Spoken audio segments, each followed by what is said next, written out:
We are now going to move on to our chapter on intelligence and creativity.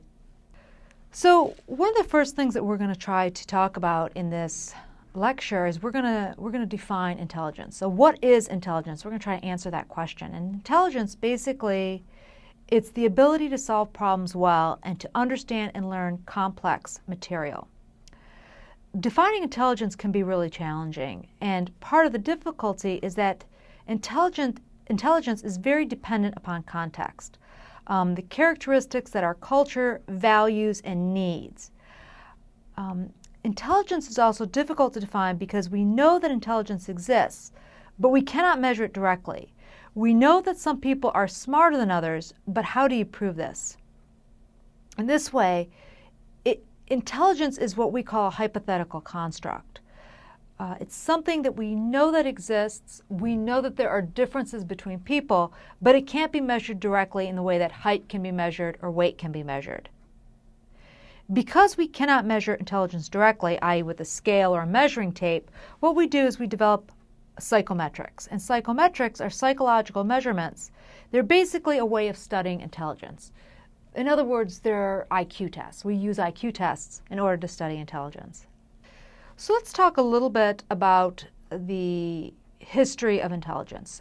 In the early 1900s, Alfred Binet and Theodore Simon were given the task by the French government to look at the issue of intelligence testing.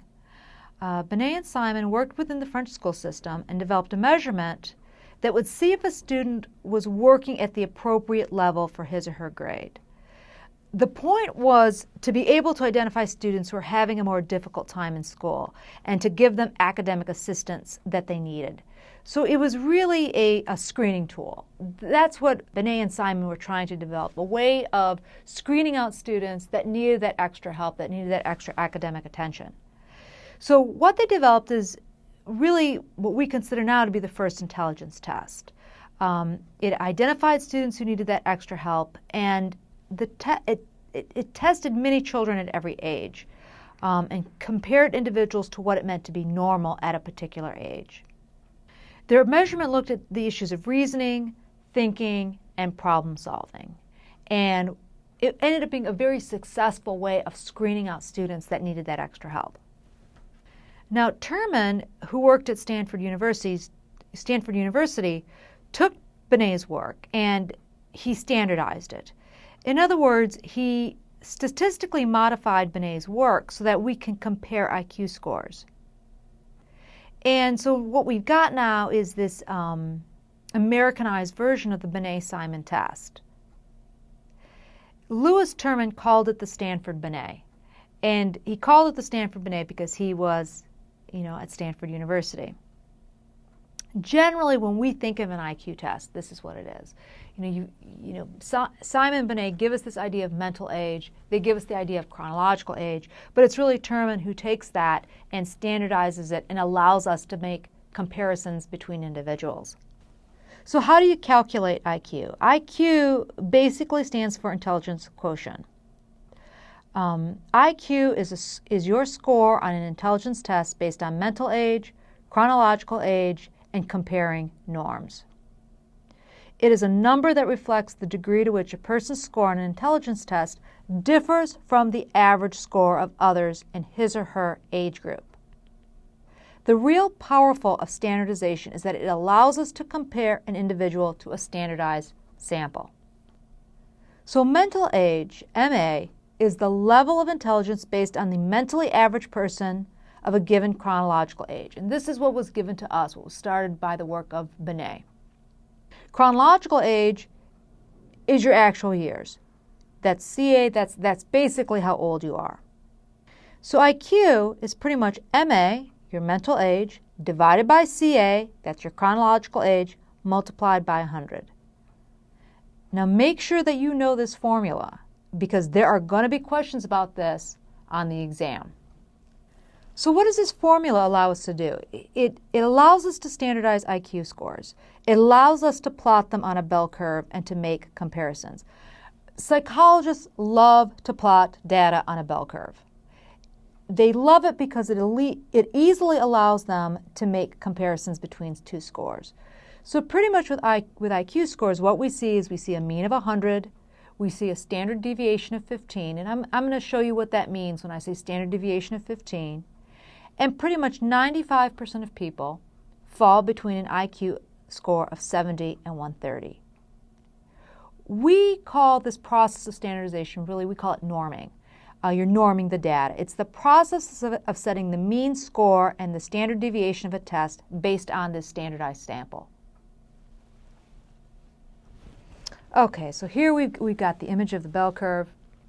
You've got a mean of 100. That's the highest part of the bell curve. So why is that? Why is the mean the highest part of the bell curve? Well, pretty much because most people's scores fall there. It is the average. Now, 95% of people fall between 70 and 130.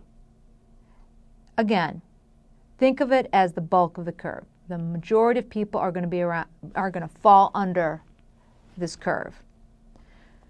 Now, what percentage of people fall at each tail? Now, students usually say 5%, but it isn't. There are two tails. So it's 2.5% of the population has an IQ under 70, and 2.5% of the population has an IQ over 130. Now, in terms of standard deviations, remember I said that I was going to get back to this. If you go one standard deviation up from the mean, you're at 115. You go 2, you are at 130. You go 1 below, where are you going to be? What's your score going to be? It's going to be 85. If you go 2 below, it's going to be 70. Because remember, every standard deviation is 15. Okay, so this is just an image that kind of is meant to represent or to illustrate some variations in terms of IQ scores. Something to take note of.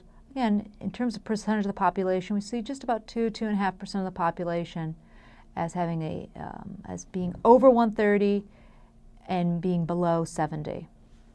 And I do want to take a couple minutes just to talk about these extremes of intelligence. When I'm talking about giftedness, what I'm really talking about are individuals in the top 1 to 2% of IQ scores. Those individuals are considered to be gifted individuals with an IQ over 130. IQs of 150 to 180 are basically known as prodigies. Now, in terms of mental retardation, what we consider that is to be very low levels of intelligence, a low IQ, generally less than 70, and really low adaptive competence. About 4 to 7 million Americans do fall into this category of having what we consider to be a low IQ. Mental retardation can be caused by both genetic influences and also environmental influences. So in terms of genetic influences, the most common form of mental retardation is Down syndrome. That's also known as trisomy 21.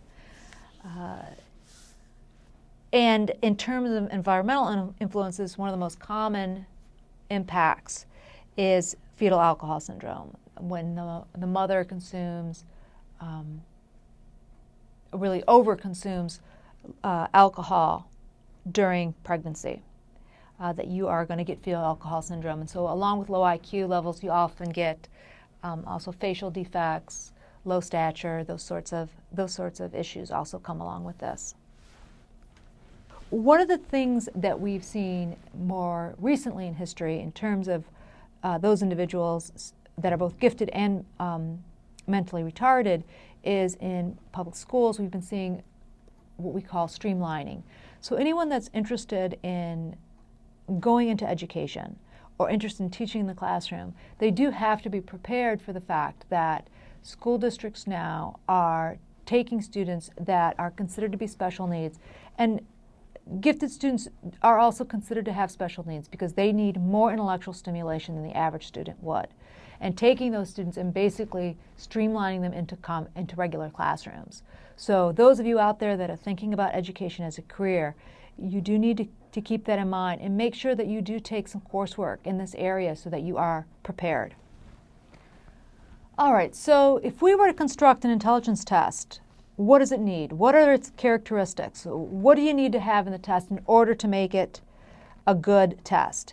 And basically researchers, they consider three main characteristics when designing intelligence tests. The first one is validity. And validity basically asks, does the test measure what it is supposed to measure? You've got some different types of validity. The first one is construct. Does it reflect intelligence? Does it actually tap into what we think of what it means to be intelligence? Content. Does the test include all that it should?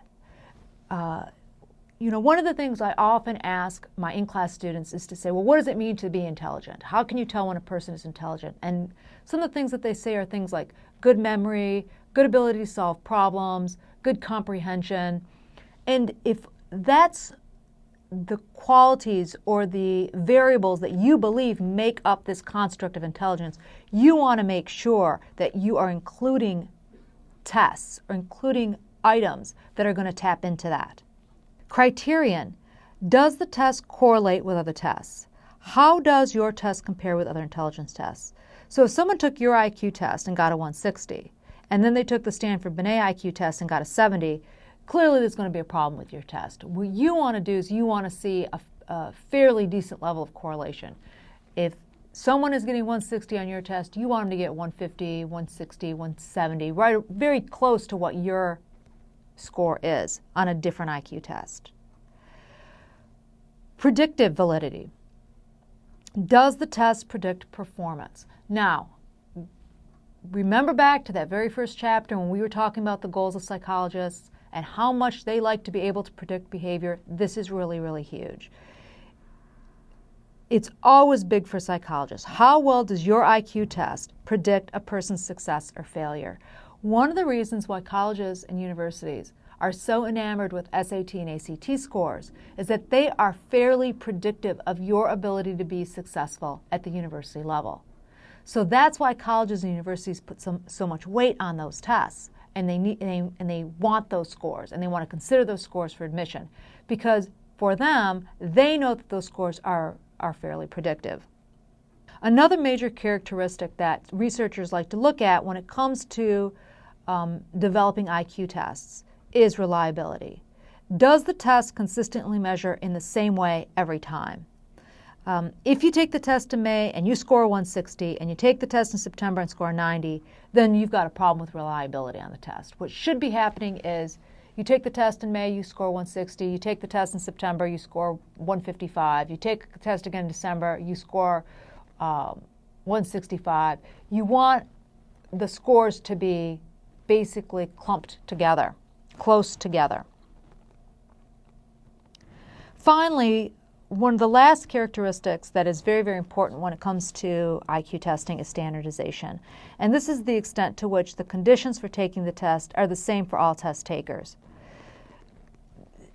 Psychologists and really anyone that gives standardized testing really, really harp on this, that the conditions need to be the same for the test takers, for all the test takers. When you take the GRE, so this is the exam that you take to get into graduate school, what happens is you sit in a huge auditorium, you're only allowed to bring in your 2 pencils and your ID, the envelope sits in front of you, and the proctor sets the stopwatch and yells, start. And then everyone, everywhere in that auditorium, rips open that envelope and they take the GRE in this manner. Why is standardization so important? Well, you don't want to give anybody an unfair advantage. You don't want to have one student sitting in a conference room all by themselves, listening to Mozart and sipping coffee while they're taking their GRE, while everyone else is in an auditorium with 899 people having to sweat it out and be anxious. So, are there other ways to measure intelligence? Absolutely, and we're going to go through some different IQ tests. One of the most common IQ tests that is utilized right now is the Wechsler. The Wechsler, very, very common, particularly among young children.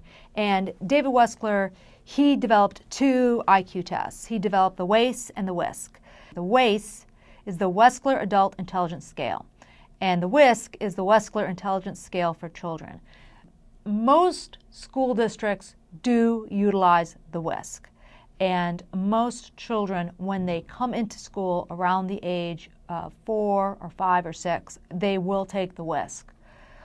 pretty much what David Weskler does is he looks at performance and verbal subtests. So there are performance and verbal subtests on his IQ tests. And what he has are scales. And scales basically is a test that includes a series of graded questions that are designed to measure an ability or a psychological construct. So like I just mentioned, what Weskler focuses in on is really verbal scale. He has verbal scale, really verbal skills. That's what he's looking at, is that particular construct. And he has these 6 subtests that measure verbal skills. And then he also has a performance scale, which are these 5 subtests that measure spatial ability and the ability to manipulate materials. Another very common IQ test is Spearman. And Spearman basically believe that intelligence can be understood as both a general phenomenon and a set of specific factors. So he's got G, and G is basically general intelligence, a general intelligence factor, and there's a positive correlation among different intelligence tests. And he also believed in S, which is a group of special abilities or special factors. So to put this in more layman's terms, what Spearman really argued is that you basically got general intelligence. That some people, in a very general way, in terms of memory and problem solving and kind of getting through life, they're generally very intelligent. And then you've got people who have very special talents or very special abilities. So in other words, they're very, very good at math or they're very good at music. And Spearman was actually one of the first people to kind of differentiate between that and kind of look at this idea of having kind of a special ability or a special talent. Now, Sternberg developed what we call a triarchic theory, which is a 3-part theory. And Sternberg argued that intelligence is comprised of 3 aspects. And he's one of the first people to argue that it's very important to know your strengths and weaknesses when it comes to these 3 factors. Because if you know that, then you can work on that and you can compensate for that. Just to give you a little bit of background on Sternberg, he's a kind of a special guy. This is a person that graduated high school early, basically finished up his bachelor's degree by the time he was 19 or 20, and by the time he was in his early 20s, had finished up his doctorate and was doing research. And he's quite a famous psychologist. So, like I mentioned, he developed this triarchic theory, and he really believed that there are 3 parts to intelligence. There's analytical, and basically analytical are things like reasoning, being able to compare, being able to contrast, being able to evaluate. When you take the GRE, they have an analytical portion onto the GRE. And what the analytical portion really is they're basically word algebra problems. And what you do is you sit there and you have to work them out, and they're fairly complicated. Some people really enjoy doing these. I happen to personally like doing them. I think that they're fun. And, for me, there's a lot of satisfaction that comes with being able to solve it. Some people just find them to be odious and tiresome. Anybody that's interested in going to law, the LSATs is also predominantly analytical in terms of having a lot of analytical problems, these sort of word algebra problems that you have to resolve. There's also, Sternberg would argue that there's also creative intelligence. People that are very high in creative intelligence are able to think in new ways, they're able to cope in new situations. We call these people very good at thinking outside the box. They like novelty. They like new things. And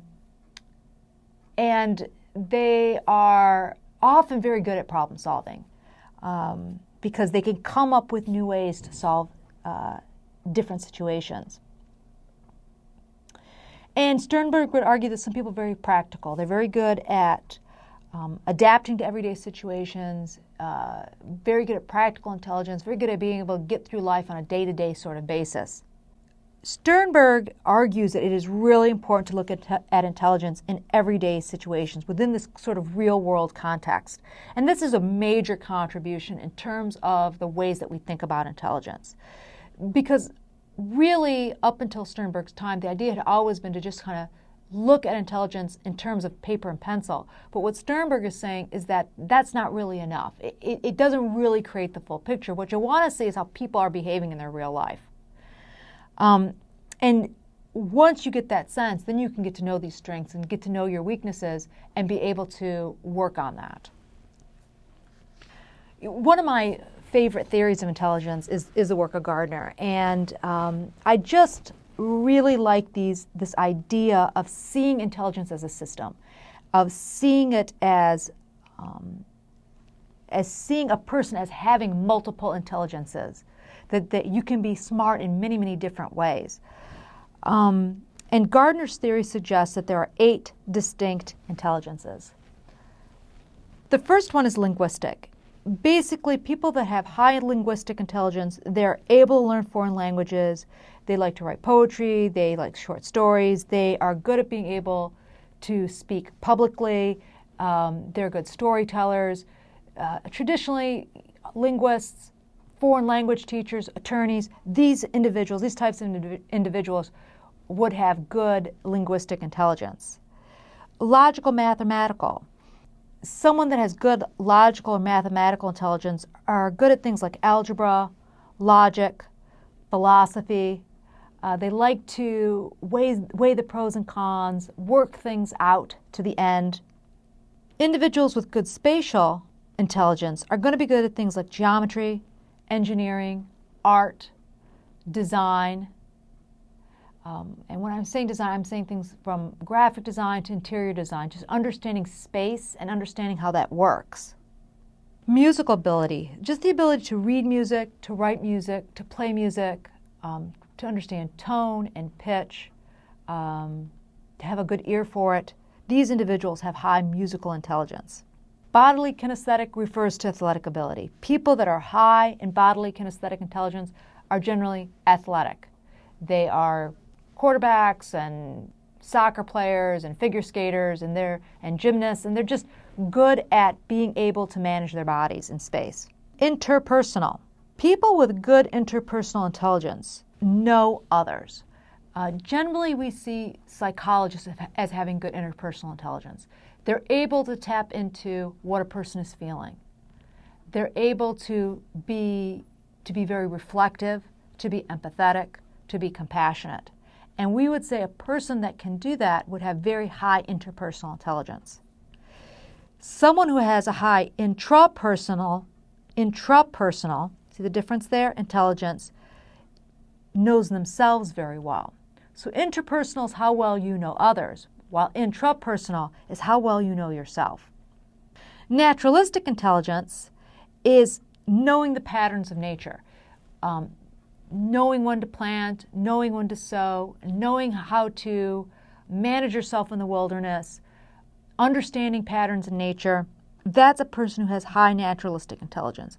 Some people are very good at this, and you can always see when someone has good naturalistic intelligence because they like to be outside, they like to work outdoors, they like to work with plants and with animals and those sorts of things. I'm going to tell you, for me, this is not me.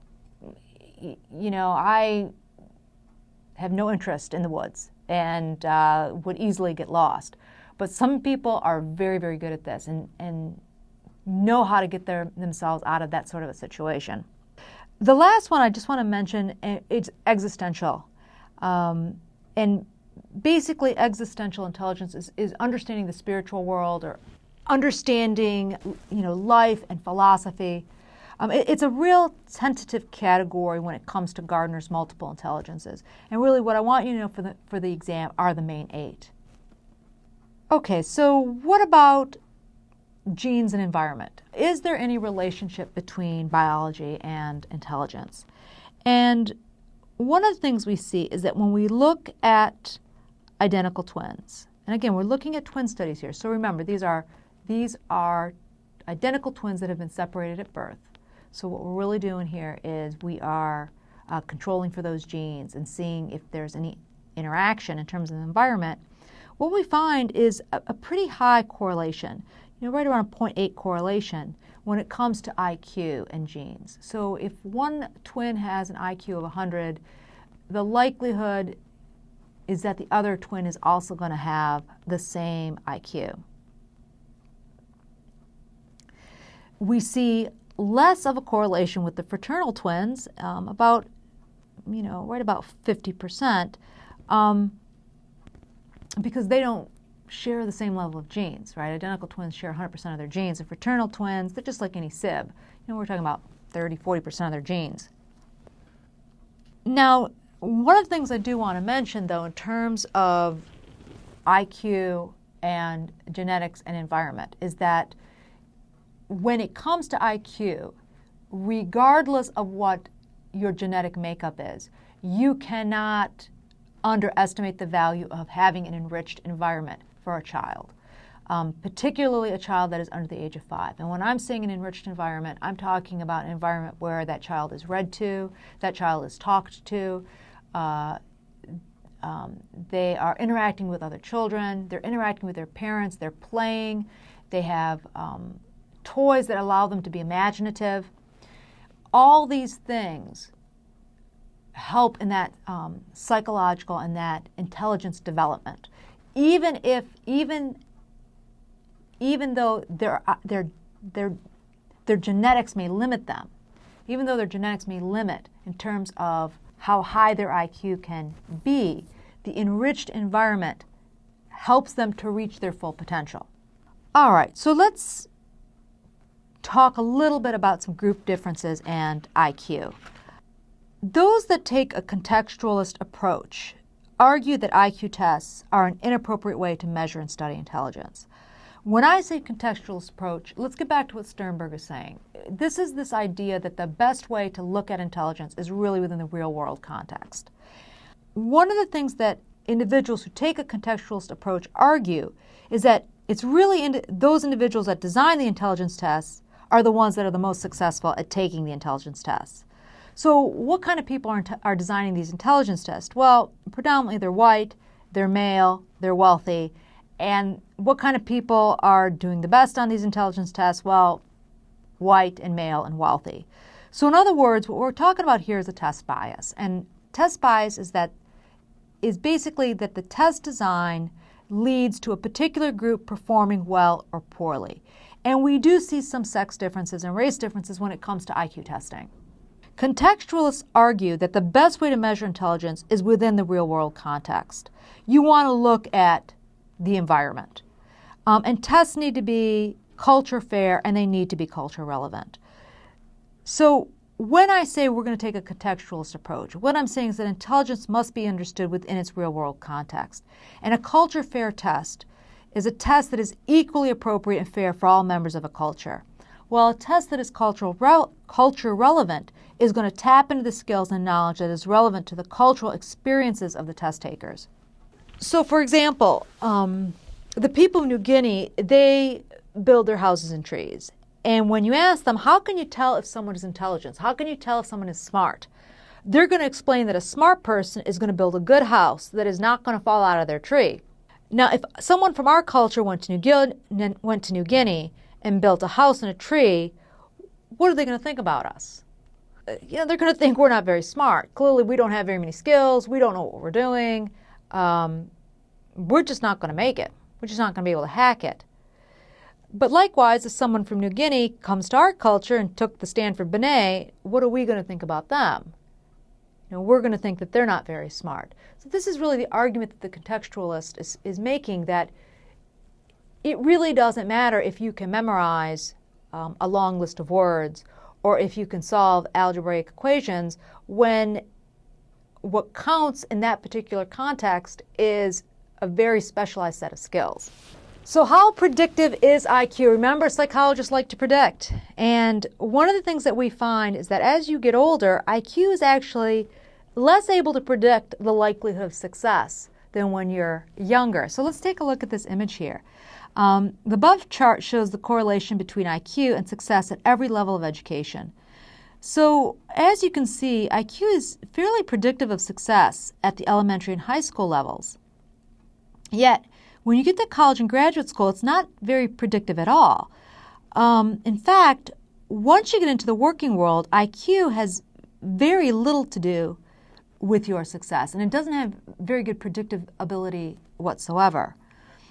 Now, research is now indicating that what is a better predictor of success is EQ, or what we call emotional quotient. EQ is a person's ability to know and control their own emotions and know the emotions of others. These are individuals who are good with other people and have a tendency to be more successful. A very nice piece of research that's that was called the marshmallow study. So here we are in this slide when we're talking about emotional intelligence. And again, when I'm saying emotional intelligence, what I'm talking about here is this ability to understand and regulate emotions effectively. So what you're expecting of the person is that they understand themselves, they have good intrapersonal intelligence, they understand their emotions, they're able to manage their emotions very well, and then they also have good interpersonal skills. They can understand where that person is coming from, and they understand them emotionally. So knowing your feelings, knowing your emotions, managing your feelings, being able to self-motivate, this is a real big part of people who have good EQ or high EQ. They're able to self-motivate themselves, they're able to get themselves going. They're able to recognize other emotions, and they're very, very adept at handling relationships. So the psychologist's name is Mescal. He does a study called the Stanford Marshmallow Study. And one of the things that, if any of you ever want to go into developmental psychology, Stanford is as well known for having a pretty famous child testing center there. So they have children who come in and then they research them and so on. And so what he does is he has children come in, and they're small, okay? They're right around the age of 4. And what he puts in front of them is a marshmallow. And he is taping them behind a two-way mirror. And what he says to them is, this marshmallow is yours. You can have it. But if you can wait, and he has them wait different times, generally it's about 5 minutes. If you can wait 5 minutes, when I come back, I will give you 2 more. And then he asks them, do you understand?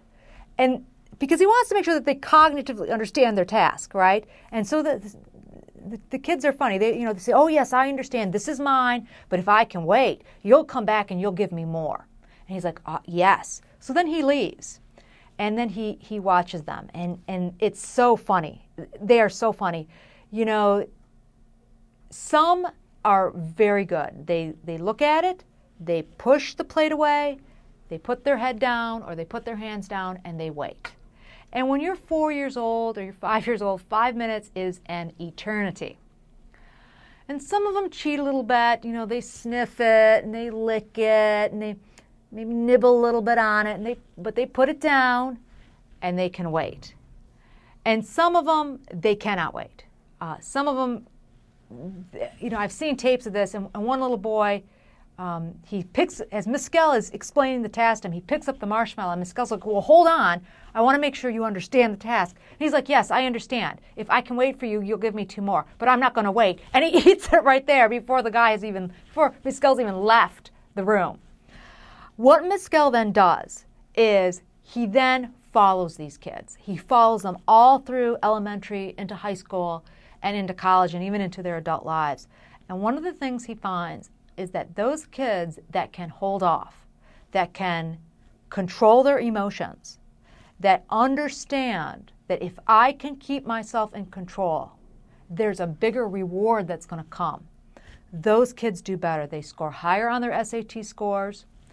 They have higher SAT scores. They are more successful at college. They have more successful relationships. Their marriages are more qualitative and are happier. Their careers are more successful because they are able to manage themselves in a way that children who cannot manage themselves emotionally, who don't have that impulse control. In fact, sometimes what we will see with kids that aren't very good with impulse control is later on even problems with addiction, because they want that gratification and they want it right now.